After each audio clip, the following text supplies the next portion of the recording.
Valley Club, is Peter B. Parker and the rest of the Spider Society skippable? At least in the short term, we're going to answer that question for you in this video. We also have a spot-on character review of Peter B. Parker from one of the best in the business. And of course, we are going to give you the best T4 and ISO8 recommendations for this character. And if you're ready for all of this and more, then you know what to do, Valley Club. Find that like button and let's go smash it. And welcome back to the ValleyFlyin channel. I am ValleyFlyin and I hope you're having a great day. In this video, we're talking all about the latest member of the Spider Society to arrive in Marvel Strike Force, Peter B. Parker. Is this character worth it? We're going to discuss that in this video, but before we get to all that, if you haven't done so already, hit the subscribe button for more great Marvel Strike Force content. At least 5 Marvel Strike Force videos per week on this channel. Usually there's more openings like this, gameplay videos, reveal videos, everything up your experience in Marvel Strike Force. Well, let's go right into the game. We got some orbs to open for Peter B. Parker. And of course, we have all of our non-minion, non-dark promo characters already at 7 stars. So it's just a matter of time before we get this open to get a 7-star for Peter B. Parker. And we are going to do that right now. So let's get into this. Do we get lucky? How many orbs opening? How many orbs do we need to open? Let's start this. Do we get one right off the bat? No, it is nerd. Let's keep going. Took us 3, I think, the last time we did one of these openings. All right, there's 2. Let's see. Do we get lucky at number 3? Lucky number 3, 15% chance. No. All right, so it's going to take us a few more. It was Cloak. There's another Spider. That's not the one we want. Let's get the correct one. We want Peter B. Parker. No, not M'Baku. Man, this is the longest orb opening that we've had for one of these videos from one of these new characters, but now it is done. There is Peter B. Parker at 7 stars. But now it is time to hear from one of the best in the business. Drew, what are your thoughts on Peter B. Parker? Good day, Valley Club. It is I, Drew, the character review guy. And today I am back with another spot-on character review. And today I'm talking about the laziest character in all of Marvel Strike Force, Peter B. Parker. This guy does not even have the decency to get changed before coming to work. I mean, carrying on in a bathrobe all the time must be pretty silly.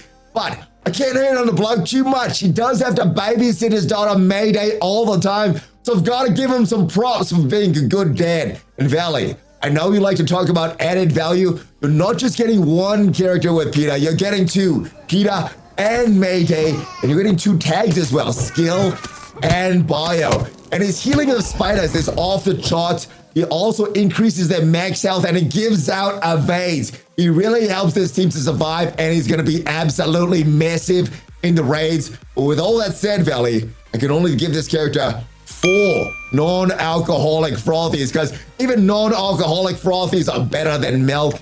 But that's all for me, Valley Club, because all this talk of non-alcoholic frothies just made me throw up in my mouth a little bit. But don't worry, I'm out like a dingo.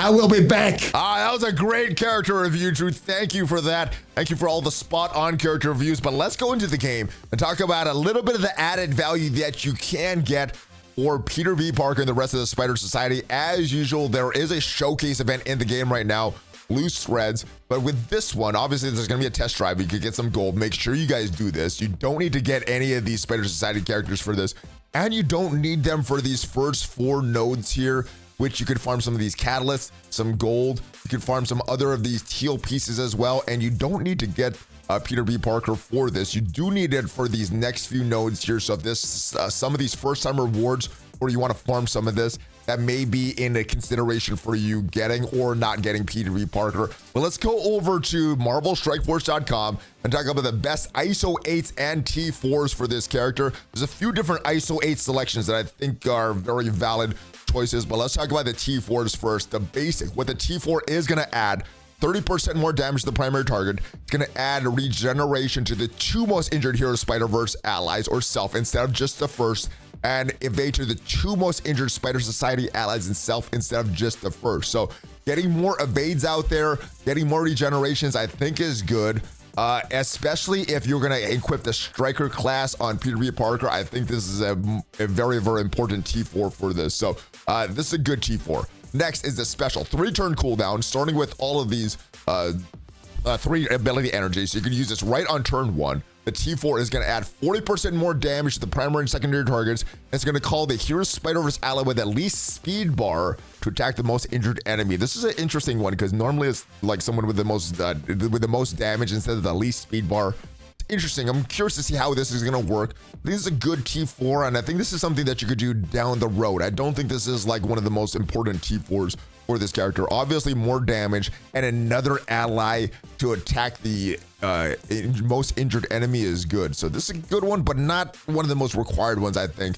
We have a long cooldown here, 6-turn cooldown, starting with 3 ability energy on the ultimate. The ultimate is going to add 40% more damage than primary, secondary targets. You're going to have disrupted for 2 turns instead of disrupted for 1 turn.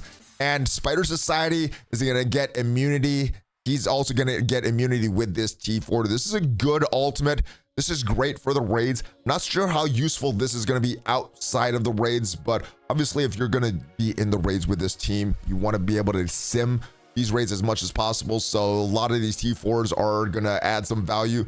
And this T4, the passive T4, the T4 in totality, or the passive in totality does a lot. But what the T4 is going to do on spawn, only in the raids, you're going to apply another safeguard to self and all Spider Society allies. You already have one of those safeguards that you're adding there. Actually, you don't have a safeguard. So what it's going to do, I'm going to pause this. I'm going to re-edit this. So, and the passive, what the T4 is going to do on spawn in the raids, you're going to apply an additional safeguard to self and all Spider Society allies. And if this character has 3 or more Spider Society allies, this character and Spider Society allies cannot gain defense down. So this T4 is only going to benefit Peter B. Parker and the rest of the Spider Society in the raids. If you're thinking of using this team or this character outside of the raids, this T4 is going to give you no benefit at all. So if we're talking in the raids, I think we want to do the passive first. Then we want the ultimate. Then I think we want to go basic and then the special. If we're talking outside of raids, you don't need the passive at all. And I think you go basic first to lean into that striker class. And then we go with the ultimate. And then last but not least would be the special there. All right, so that is the order that I'm thinking right now. In actuality, once we do some testing, that may change. But as far as the classes for Peter B. Parker, we already talked about Striker, where he could apply evade and regeneration to not just himself, Hero Spider-Verse allies as well, which means he's going to have some synergy with Tangled Web, because not only is Noir a part of the Spider Society and a Tangled Web, we also have Ghost Spider in the game right now, who does have that Spider-Verse hero, also a member of the Spider Society. So there's going to be a little synergy right now in Crucible and in War with a full Spider Society, with a full Tangled Web and the rest of the Spider Society. So I think we can go Striker there, because he does a lot of healing on his other moves. His special and his ultimate also offers some healing. I think Healer is a class that you might want to consider. Skirmisher is another class that you might want to consider as well.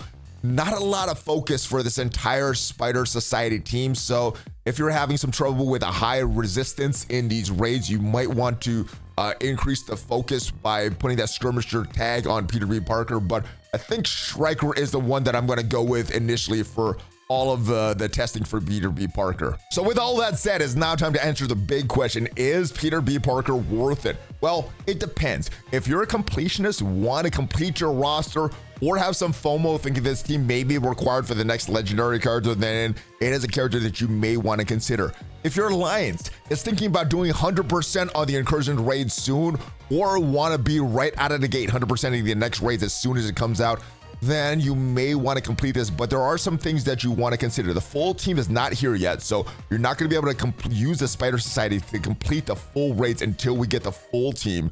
And also, it was made known that Penny Parker is probably the most important person on this team in the raids. Probably has very little value outside the raids, but is going to be the last Spider Society member to be released on this team, which means even with Peter B. Parker, even with Pav, you're not going to be able to complete the raids until Penny comes out. The question is, will Peter B. become farmable? Will he have a lot of character shards in his release event and in other means before we get Penny Parker in the game? That is something that we don't know. So that is up to chance. And if you don't want to leave things up to chance, then this may be a character for you to consider as well.